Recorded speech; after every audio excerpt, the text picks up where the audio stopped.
আসসালামু আলাইকুম। আশা করি সকলে ভালো আছেন।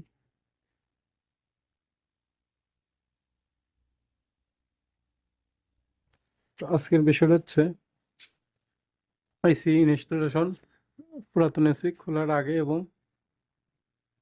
আউটডোর পরিবর্তন বা ইনডোর খোলার আগে পরে কি কাজ করতে হবে সেই বিষয়টা নিয়ে থাকবে ভিডিও। তো আমরা কিন্তু এখানে এসিটা ইনস্টলেশন করলাম। এসিটা ছিল হচ্ছে এই ভেন্টিলেটরের উপরে ছিল, এখানে 20 টাইলে এই দেখেন ওয়াল ড্যামেজ হয়ে গেছে, 20 টাইলে পানি ভিতরে আসে, এই জন্য উপরে এখন বাউন্ডারি দিবে বা ওয়াল দিবে। ওয়াল দেওয়ার কারণে এসি খুলে আমরা বাইরে লাগালাম, কিন্তু বাইরে লাগালাম তো অবশ্যই একটা বাসায় আসার আগে এসিগুলা কি করতে হয়, এসিগুলা আমরা কি করলাম আসে অবশ্যই যে কাজগুলো করতে হবে সেটাকে সর্বপ্রথম চালাতে হবে, ফুললি চালিয়ে রানিং করতে হবে। রানিং করে ওই যে আর একটা দুইটা পরিবর্তন করলাম, দেখেন পুরো হাই রিক্সের একটা জায়গা। এই যে তা সর্বপ্রথম যে কাজগুলো করতে হবে, প্রথম এসে এসিটা আমরা চালু করলাম।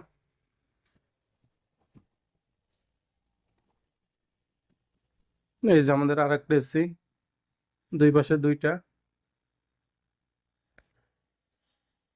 তা অবশ্যই আগে এসি গুলা চালাতে হবে, চালু করে চেক করতে হবে সব ঠিকঠাক আছে কিনা।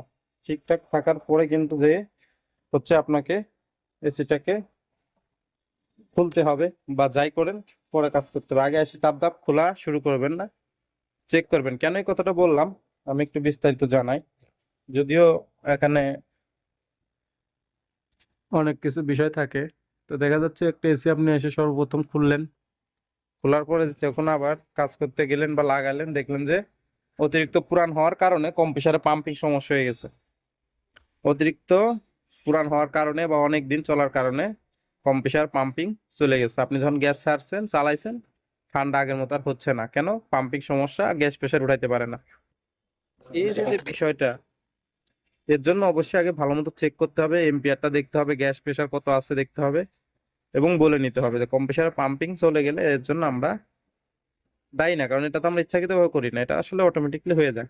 যেহেতু যেমন আমার এই এসিটা নতুন, এই এসিটা পুরান, এখন এটাতে পাম্পিং সমস্যা হতেই পারতো, এটা নাও হতে পারতো বা এটা হতে পারতো। এই জন্য এগুলা যখন আমরা কাজ করব অবশ্যই এগুলা বলে নিব। আর ড্রেসিংটা সুন্দর মতো করার চেষ্টা করবো, যেহেতু পুরান এসে একবার খুলে একবার লাগানো, এই ক্ষেত্রে একটু পাইপ গুলা হার্ড, ওইভাবে ড্রেসিং করা যায় না। তারপর যতটুকু সম্ভব আমরা ড্রেসিং করার চেষ্টা করছি সুন্দরভাবে। এই বিষয়গুলো খেয়াল রাখতে হবে, একটা এসি লাগানোর আগে পরে ভালো মতো চেক করতে হবে, এবং কি দেখতে হবে যে রিমোটের সকল ফাংশন তারা ঠিক মতো রাখে কিনা, ওকে রাখে কিনা, ঠিক আছে কিনা, হ্যাঁ, সব ঠিকঠাক মতো চালু করে কিনা, এইভাবে আগে দেখতে হবে। দেখা গেছে মুডও চেঞ্জ করে রাখতে পারে, ঠান্ডা হয় না। এই সব বিষয়গুলো খেয়াল রাখতে হবে। আর একটা বিষয় হচ্ছে এসি খোলা লাগানো ঝুলে যখন আমরা কাজ করবো অবশ্যই সেফটি ফার্স্ট কাজ করবো। এই যে বাইরে যেমন কাজটা করছি দেখেন, কোথায় কাজটা করছি, পুরো হাই রিক্সের একটি জায়গা। আমরা আছি 6-7 তলায়। হ্যাঁ 7 তলা, হ্যাঁ 7 তলা।